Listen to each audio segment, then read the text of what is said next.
certain levels of initiation through which you leave dimensionalized reality. Okay, so this is called the Betahuva key. And it's called the key because what it gives you is the literal diagram of the 12 strands of the silicate matrix gene code and how they plug into each other. Now, if you will look, I have a series of darker dots and lighter dots. And each are marked off as part of one strand. Now, the darker dots represent the magnetic heli in that strand, and it contains 12 base codes. The electrical heli, which is the light dots in that strand, contains 12 acceleration codes. The base codes and the acceleration codes have a sound equivalent. They are both subtones, and when they combine, they form a full tone. So if you combine the 12 and 12, you have 24 pieces right now, you combine them, you end up with 12 full tones. Now, what's really fun, I love this part for some reason, I think I've probably been working on it for many incarnations.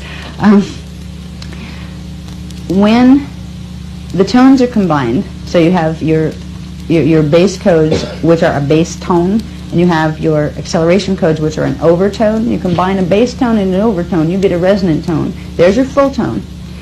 Now, those full tones were represented in many of our ancient teachings. They actually followed some of the patternings of the original Hebrew alphabet. They were expressed in the Hebrew language. There were various languages. Basically, 5 languages are programmed into the DNA, but when it comes to the primary language that held the energy signatures, that controlled the primary 12 tones, it was the Hebrew language that controlled the 12 tones. And if there was any subtones or smaller energy imprints, there were other languages that applied to those. So if you wanted to get, in the old days, it worked that if you wanted to get control over your DNA code and how to handle it, you'd need the map, for one, to know where the strands were, what they meant, how they corresponded to these, which we'll get to in a minute. And you would need to know the codes, what sound tones these were. The sound tones were expressed in terms of the letters of the alphabet, of the Hebrew alphabet, but it has been eons since the correct sequences of those letters have been given. And many, many scholars, from what I understand, have been spending many, many eons trying to find out what the sequences of what they call the fire letters are.